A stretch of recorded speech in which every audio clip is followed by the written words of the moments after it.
Hello, good morning, guys and girls. This is for first year.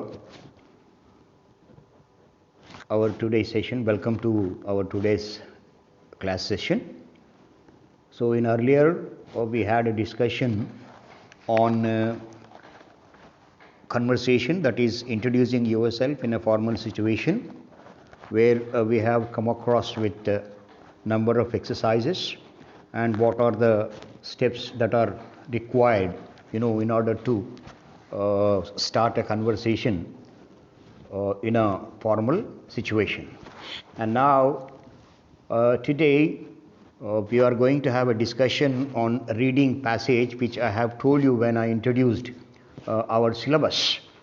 And this is something, reading passage is not like intermediate. Okay, whereas concerned to intermediate, you have to read the whole passage, and the questions will be given to you after completion of the passage, and for those questions you are supposed to write answers from the passage. But this is not like that at the degree level.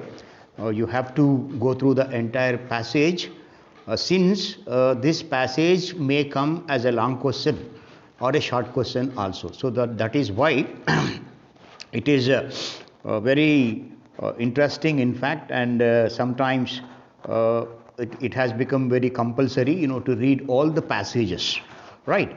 And let me tell you one more thing, that in first year, in first semester, there are 4 passages have been given to you, and 4 passages which reflects the Telangana culture, Telangana tradition, art, literature, etc., etc. As earlier historical books or whatever the literature books, we cannot find our Telangana history, we cannot find our Telangana literature, art, culture, etc., etc. So that is why the government of Telangana has decided, to inculcate this Telangana culture, Telangana historical, Telangana literary, Telangana arts, in order to familiar with the young generation. So let us have a look on, what are the names of another 4 passages, right? First one is Chindu Ellamma, which we are going to discuss today's session. And the second one is the Million March, something, associated with our Telangana movement, where 10 lakhs people have taken a march on Tank Bund. So this is something related to our Telangana movement. And then next, the third passage is Batukamma. This is the vibrant floral festival of Telangana, which you can find only in Telangana, this kind of a festival. You cannot find this kind of a festival anywhere in the country. So that is why it has also been given. And the fourth, passage is Hussain Sagar. So Hussain Sagar is a big lake, situated between Secunderabad and Hyderabad, right? So these are all the 4 passages that have been given to you in order to know something about Hyderabad, something about Telangana culture, something about Telangana art, Telangana folk literature, etc., etc. Now let us come to today's session. Now we are going to have a discussion on the first reading passage, okay, that is entitled Chindu Ellamma. Chindu Ellamma. She was a Telangana artist. She belongs to Telangana, right? Okay. And now let us have a look on the first slide. Chindu Ellamma was a native of Basra town near Nizamabad in Telangana. So Chindu Ellamma is a native of Basra village. Basra is very famous for what you call goddess Saraswati. which is located in Nizamabad district of Telangana. So she was born in the year 1914. So she was born in the year 1914 and died in 2005. Right. So all of you are very much familiar that she has given and was given the name Saraswati. So actually the original name of Chindu Ellamma was Saraswati, right? She belonged to a family that traveled from village to village performing Chindu Bhagavatam.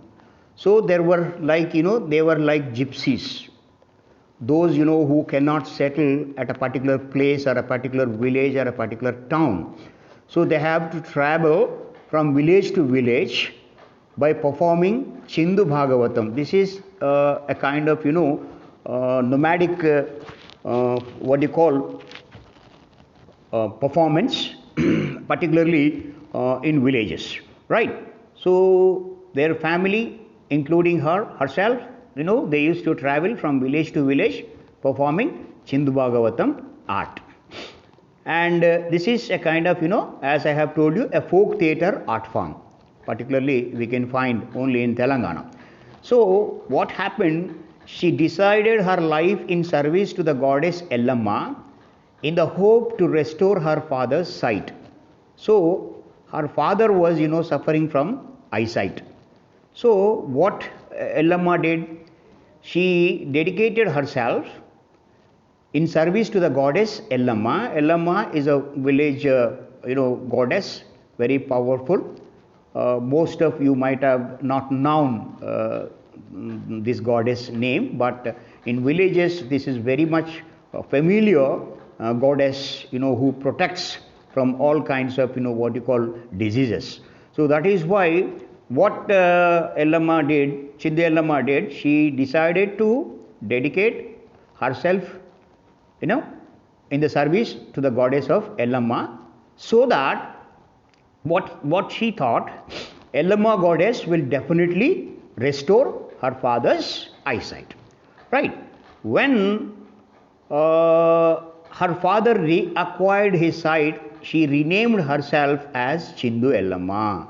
So finally what happened, as soon as she dedicated herself to goddess Ellamma, hoping that goddess Ellamma would definitely restore her father's eyesight, and one fine day, one fine morning, her father had once again reacquired his eyesight. So then, as a token of respect, she renamed herself as Chindu Ellamma. So earlier her name was Saraswati, and then after reacquiring of eyesight of her father, she renamed herself as Chindu Ellamma as a mark of respect and devotion. Right? So this is what we often used to do. We offer our hairs, to Tirupati, like that. So she renamed herself as Chindu Ellamma as a mark of respect and devotion. Right? And look at the marriage life of Chindu Ellamma. She was married at the age of 14, but allowed her husband to marry her sister. This is something, very peculiar. She got married at a very young age when she was 14, and she had given permission to her husband to marry her own sister so that she can dedicate her time to for folk theatre form Chindu Bhagavatam. So, what Ellamma thought, if she lead marital life, she cannot justify the folk theatre form that is called Chindu Bhagavatam. So that is why she decided and requested her husband to marry her sister so that she can spend as much as time she can in order to aggrandize the folk art theatre form that is called Chindu Bhagavatam, right? Then after, look at the what kind of art that Chindu Bhagavatam is.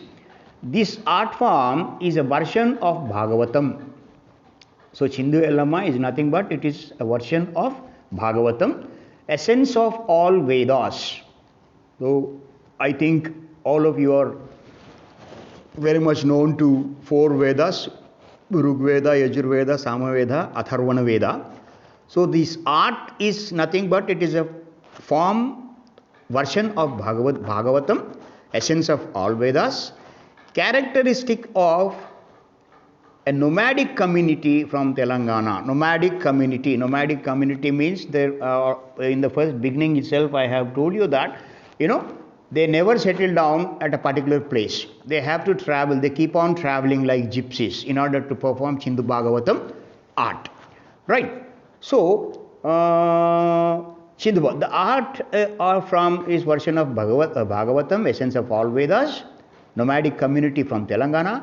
The word Chindu means jump.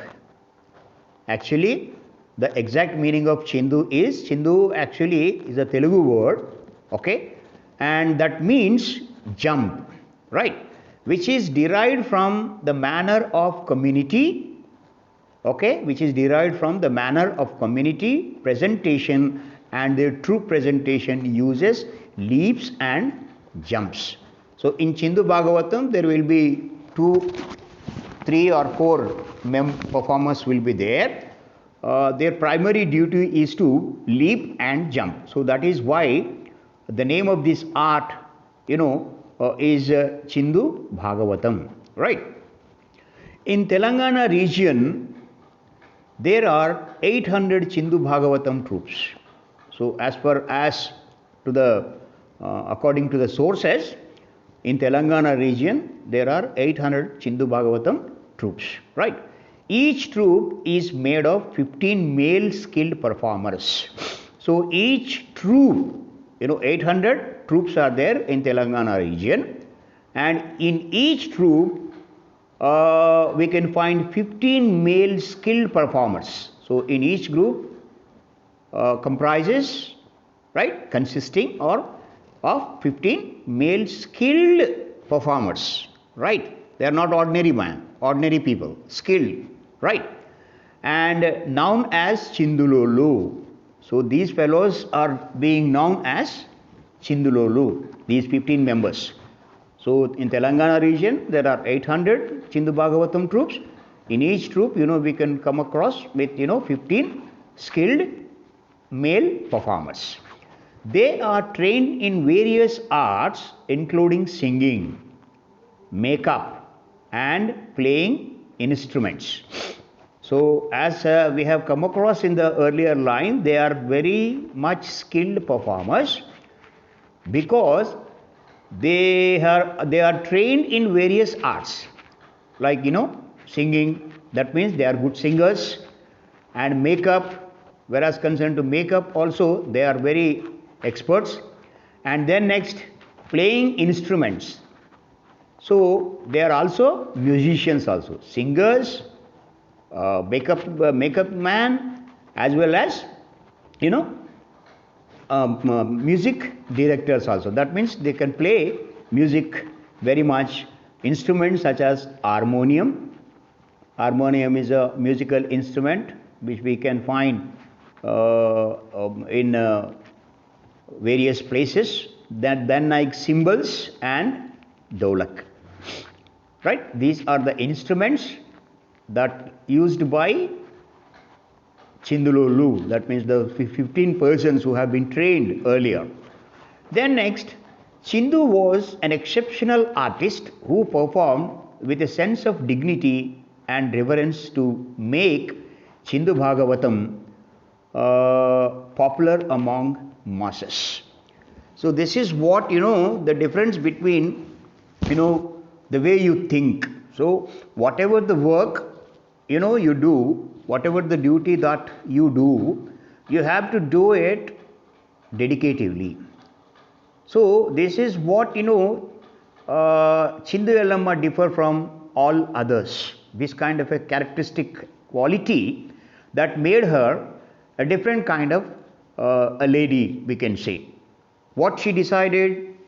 What she decided, okay, she performed her every performance with a sense of dignity and reverence, that is dignity of labor, in other words it is called, right? So in fact, before going to this one, Chindu Lolu or Chindu Bhagavatam is considered as a, something defamable profession. But here we can see, because of Chindu Ellamma, because of her performance with a sense of dignity and reverence, to make Chindu Ellamma, right, Chindu Bhagavatam, popular among masses. That means she wanted to make Chindu Bhagavatam popular everywhere of the state. So this brought recognition and respectability to her community, as well as plight of people struggling to survive violent caste politics. So this is, you are very much familiar in our country. Caste politics are very much. Caste is within the nation. So caste takes major role in every part. So that is why in those days there were so many violent caste politics used to be there.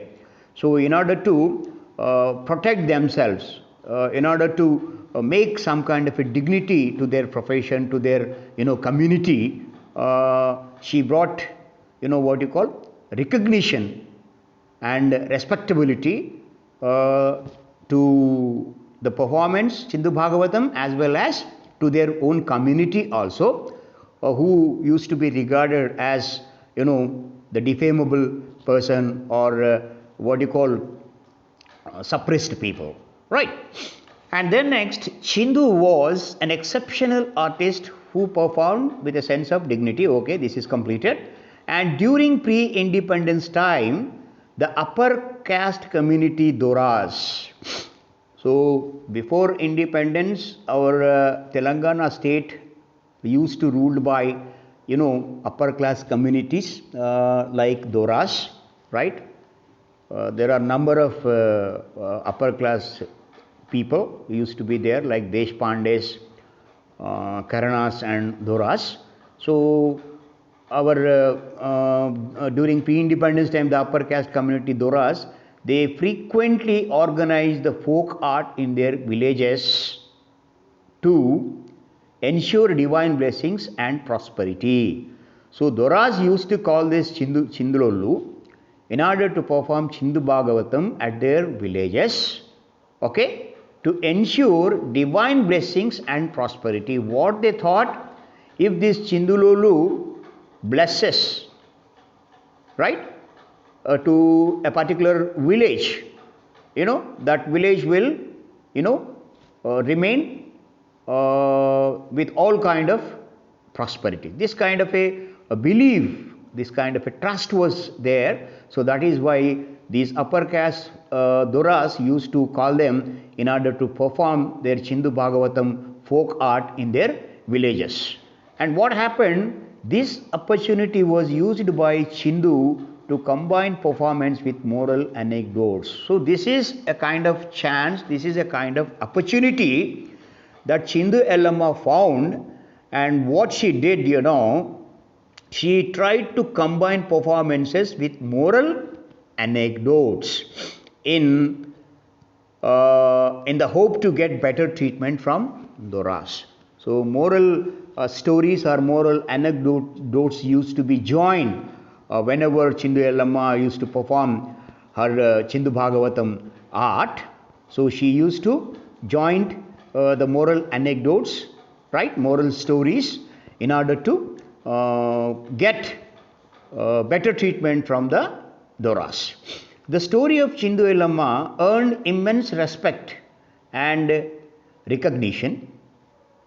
Okay, the story of Chindu Ellamma earned immense respect and recognition as a shining example of one dedicated to the arts.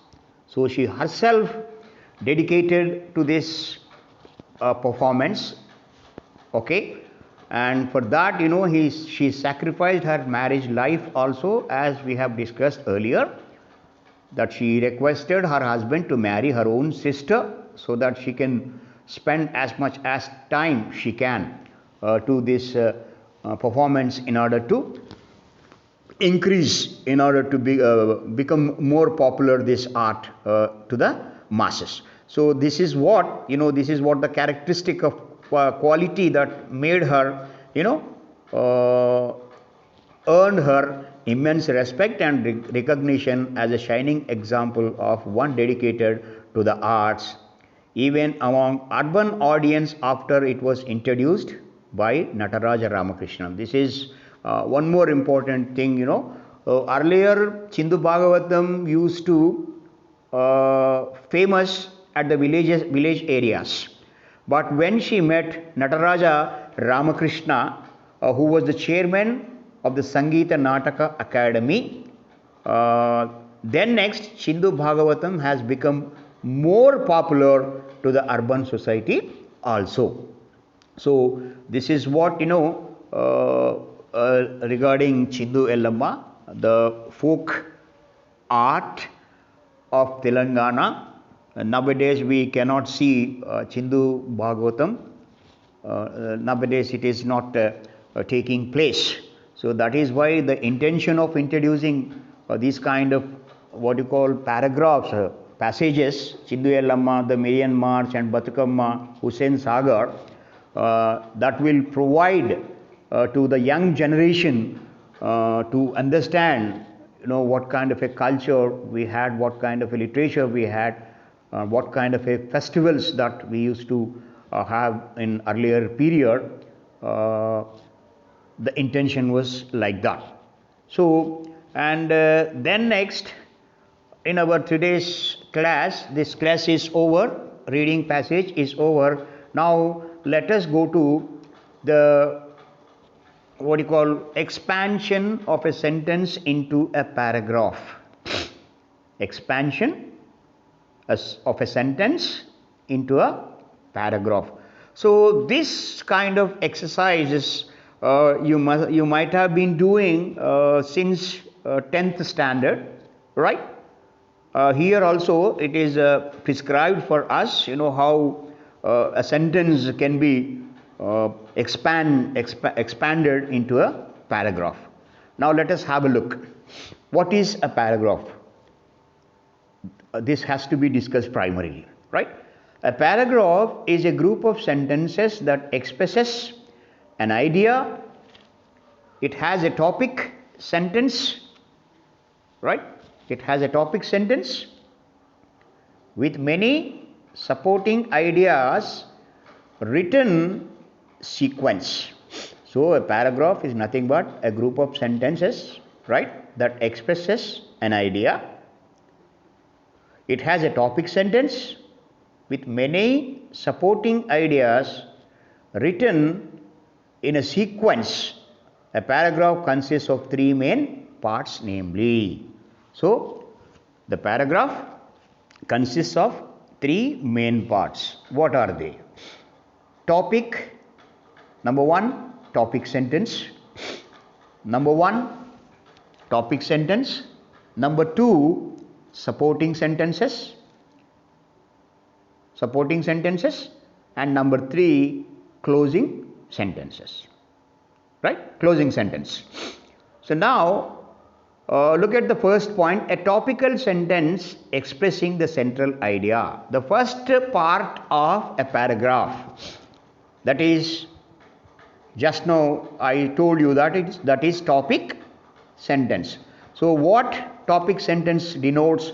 A topic sentence always expresses the central idea of that particular paragraph. Then next, coming to the next point, supporting statements that develop, explain and depict the central theme of a paragraph. So the second part of a paragraph is supporting sentences. What kind of supporting sentences? What they do? So what they do, they develop, supporting sentences will develop and they will explain and they depict the central theme of the paragraph. What is the central theme of that particular paragraph? And then next, look at the third point, supporting details such as explanation. If you are supporting a statement, why you are supporting, you have to give a explanation, right?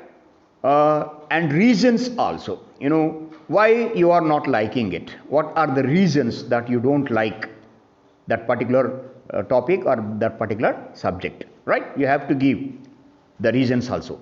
And examples also you are supposed to give, right? And then next, names if needed, numbers, right? Numbers and meanings, etc. So these are all the things, which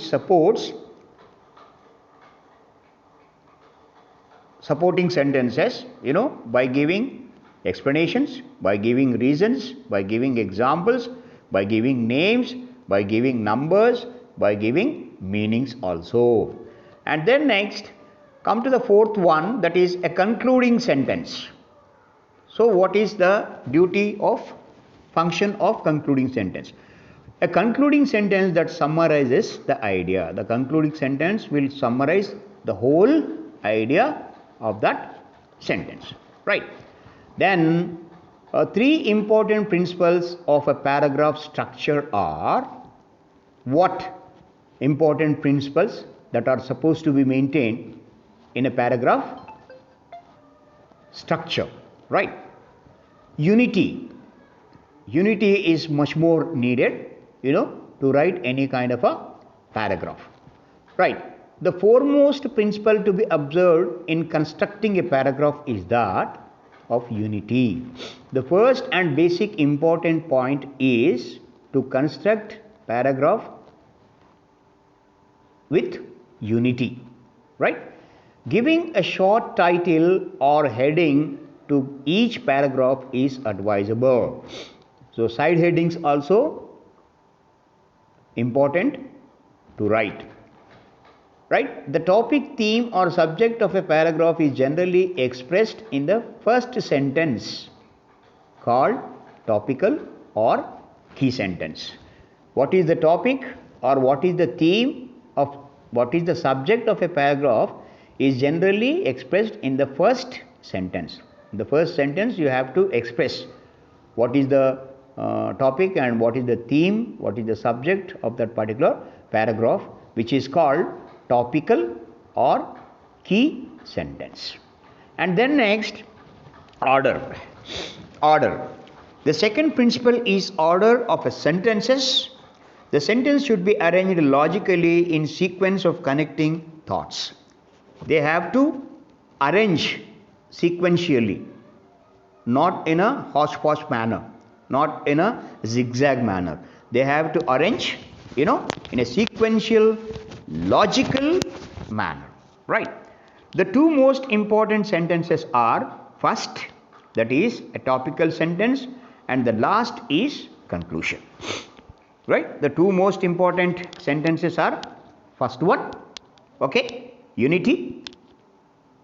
Then next, the last one is conclusion. And then next, variety. Then next, variety. Okay. The third most important principle is the variety in a paragraph construction. So whatever you write the paragraph, it should be look something different, right? Variety is needed to write a paragraph effectively. It should not be monotonous and it should be of different lengths. It should not be monotonous. Monotonous means boring, right? And it should be of different lengths. So now some paragraph can be written following simple steps as given below. Some examples have given to you, how to write, what do you call, some kind of steps have been given to write effective paragraph. Those are, look at that.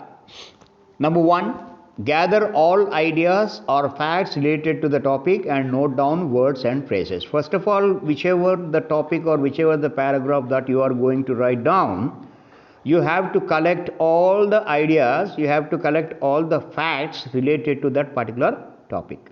So after collecting all these sources, what you have to do, you have to note down words and phrases. And then next, secondly, express the ideas or facts in a sentence sequence.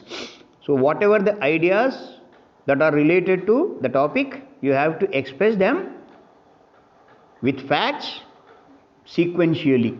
This is what we have discussed. And number third one is write a topic sentence that indicates the scope of the topic. So you have to write down a topic sentence that indicates, that denotes the scope of the topic. What would be the scope of that particular topic? And fourth one, compose the paragraph structure in the order which we have discussed, right? First one is topic sentence. Second one is supporting ideas with details, examples, numbers, meanings, etc., etc., etc. And the third structure, conclusion sentence. And the fifth one, arrange the ideas in a logical order. You have to arrange your ideas in a logical manner. And sixth one, write a first draft and revise the points. Before going to original draft, what you have to do, you have to revise once again the points. And the seventh one, maintain unity in paragraph with repetitive use of keywords and phrases. So you have to maintain the unity of that particular paragraph by using keywords and phrases. And then next, eighth, use of transition words and linkers help to maintain coherence. So it should be coherent. Coherent means internally connected, it should connect with each other. We have to maintain that coherence. So in order to that, we have to use, linkers and transitions. Ninth one, finally write a concluding sentence.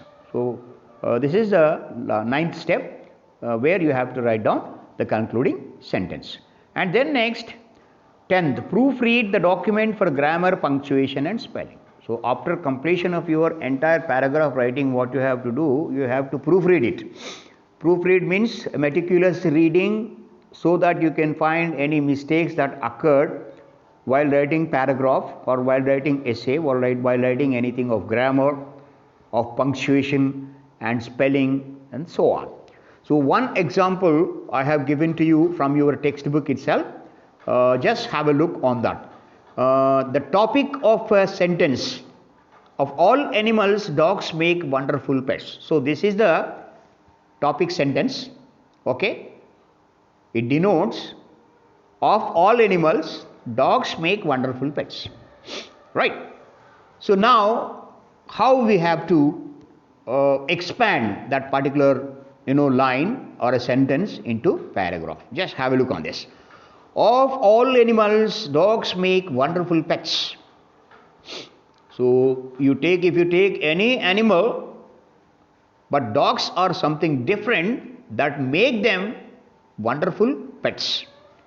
Pets means, we can keep them at our houses. There are many things a pet dog can add to one's life. There are so many things that a pet dog can add to our life. It is an affectionate companion for young children as well as elderly people. So here a dog can be affectionate to children and also it can be affectionate to elder people also. And moreover, dogs are obedient creatures and can be trained to guard one's house. Since dogs are very obedient creatures, very obedient animals, and also they can be trained. They can be trained in order to guard anyone's house, right? The simple act of taking one's pet dog for a walk is a step towards an active, healthy lifestyle. I hope you might have seen so many old people while they walk in the morning time particularly and also at the evening time, they came along with their pet dogs. That looks very nice. So which this kind of an act, you know, step towards to healthy lifestyle. Dogs have proven to be loyal friends to humankind from time immemorial, right from the beginning, you know, from immemorial, dogs have been proved that the most loyal friends to human kinds, right? And some more examples also have been given in your textbooks. You just please go through those sentences and try to write down what you call paragraph by expanding a sentence. Thank you. We'll meet in the next class.